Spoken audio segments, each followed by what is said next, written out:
Missile launch कर रहे हैं।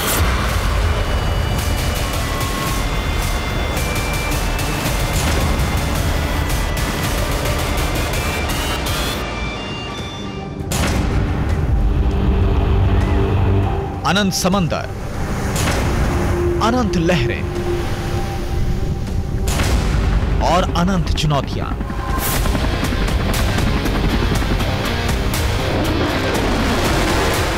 ऐसी ही चुनौतियों पर काबू पाना और इसे चीरकर आगे बढ़ जाना इंडियन नेवी की पहचान है।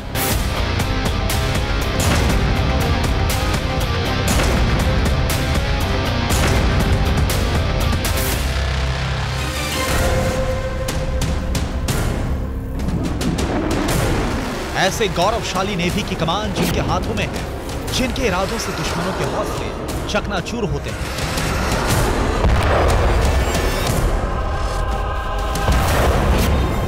जिनके इशारों पर दुश्मनों की साजिशें नस्तनाबूद होती हैं। ऐसे ही पराक्रमी भारतीय नौसेना के एडमिरल आर हरि कुमार के साथ आज TV9 भारतवर्ष की टीम नेवल बेस INS हंसा पर मौजूद है।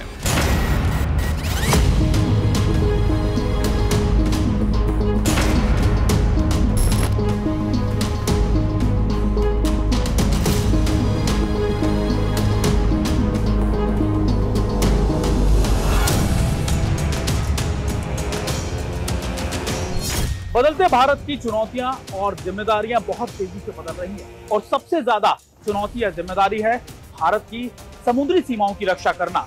आज TV9 भारतवर्ष आपको रूबरू कराएगा उनसे जिनके कंधों पर ये सारी जिम्मेदारियां हैं। यानी आज हमारे साथ होंगे चीफ ऑफ नेवल स्टाफ यानी एडमिरल आर हरि कुमार, जो आपको बताएंगे कि आखिरकार भारत अपनी इन समुद्री सीमाओं की रक्षा करने के लिए कैसे तैयार है।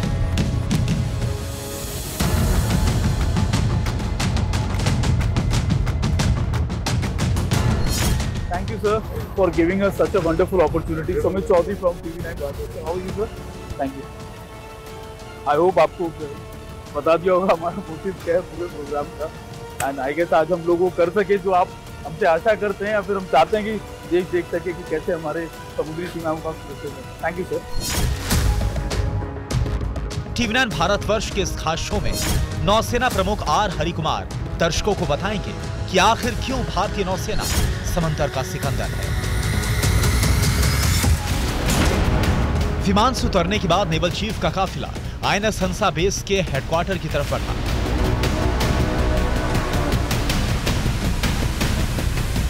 बेस पर पहुंचने के साथ ही इंडियन नेवी से जुड़ी ब्रीफिंग हुई।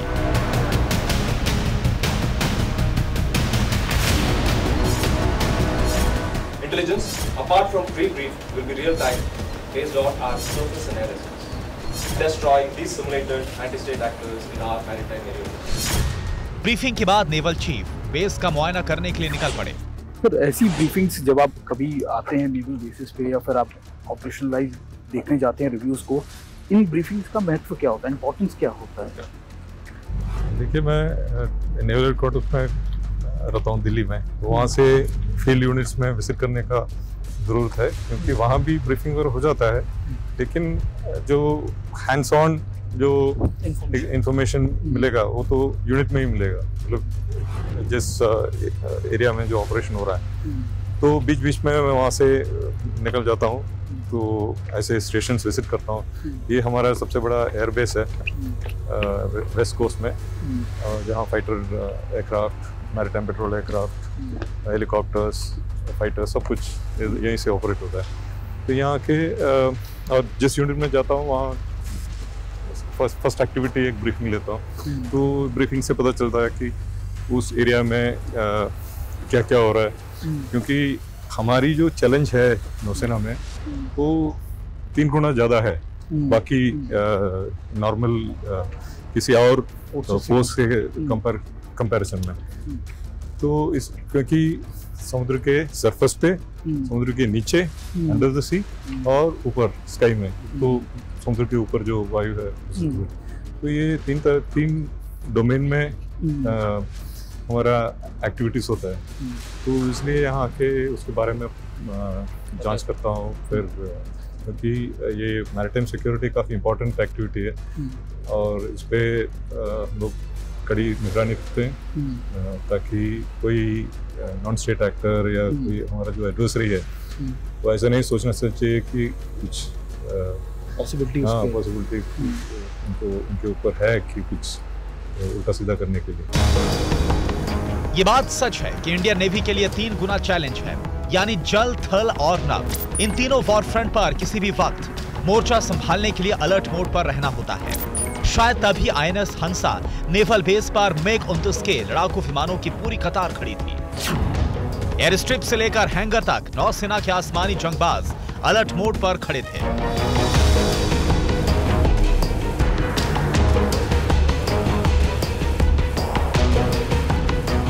आपको बता दें कि INS हंसा नेवल बेस पर जो भी MiG-29 के फाइटर जेट खड़े थे, उनकी तैनाती इंडियन नेवी के एयरक्राफ्ट कैरियर पर होती है। मौजूदा दौर में हिंदुस्तान के पास 2 एयरक्राफ्ट कैरियर हैं। पहला INS विक्रमादित्य और दूसरा INS विक्रांत। ये हमारे MiG-29 के एयरक्राफ्ट हैं। तो देखिए हमारे जो पायलट्स हैं और एयर क्रू और मेंटेनेंस स्टाफ सब हैं। तो ये एयरक्राफ्ट इधर बेस्ड हैं। ये कैरियर बाउंड एयरक्राफ्ट है, मतलब ये टेक ऑफ और लैंड करता है कैरियर से।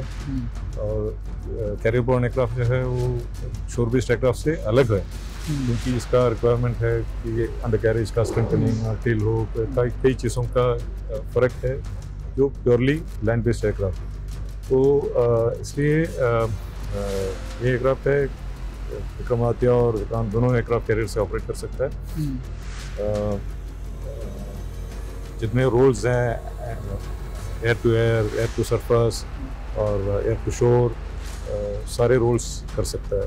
तो उसका वेपन्स वगैरह सब कुछ। सर अक्सर ये आम तौर पर आम आदमियों के लिए, क्योंकि लोगों के लिए जानना होता है कि एविएशन की जब हम बात करते हैं तब एयरफोर्स पे ज़्यादा फोकस होता है, लेकिन नेवी के लिए भी, क्योंकि आपने बोला 3 गुना ज़्यादा चुनौतियाँ हैं आपको समंदर के ऊपर, नीचे और खासतौर पर आसमान में भी, और क्षेत्र में भी सुरक्षा और सर्विलेंस दोनों करना पड़ता है। तो नेवी के लिए एविएशन क्यों ज़रूरी है? तो नेवी के लिए इसलिए ज़रूरी है क्योंकि समुद्र में जब हम जाते हैं तो वहाँ अगर दुश्मन का एयरक्राफ्ट पहुँच जाएगा तो उनके साथ डील करने के लिए तो शिप्स में मिसाइल सिस्टम्स वगैरह है, लेकिन एयरक्राफ्ट के अगेंस्ट बेस्ट डिफेंस जो है वो एयरक्राफ्ट ही है। तो जब हम बहुत दूर ऑपरेट करते हैं, मतलब 1000 माइल या 800 माइल ऐसे, इंडियन ओशन का आप चार्ट आपने देखा होगा उधर ब्रीफिंग में, तो काफ़ी एक्सपेंसिव एरिया है। तो इसलिए वहाँ एक शोर बेस्ड एयरक्राफ्ट को पहुँचने में बहुत टाइम लगता है। तो जब तक वो पहुँचेगा वो आके अपना काम करके चला जाएगा। तो इसलिए एयरक्राफ्ट कैरियर की महत्वपूर्ण रोल है एट सी, जो नेवी के हमारे जो मैरिटाइम इंटरेस्ट है उसको प्रोटेक्ट करने के लिए। क्योंकि जब ये एयरक्राफ्ट कैरियर पे एम्बार्क्ड है और एयरक्राफ्ट कैरियर उधर है तो बस 3-4 मिनट में टेक ऑफ कर जाएगा और फिर दुश्मन के सामने पहुंच जाएगा बहुत जल्दी। लेकिन यहाँ से अगर 1000 मील पहुंचना है तो कम से कम 1-1.5 घंटा तो लगेगा उसको। तो ये इसलिए तो कैरियर बाउंड जो एयरक्राफ्ट है उसका बहुत इम्पोर्टेंस है।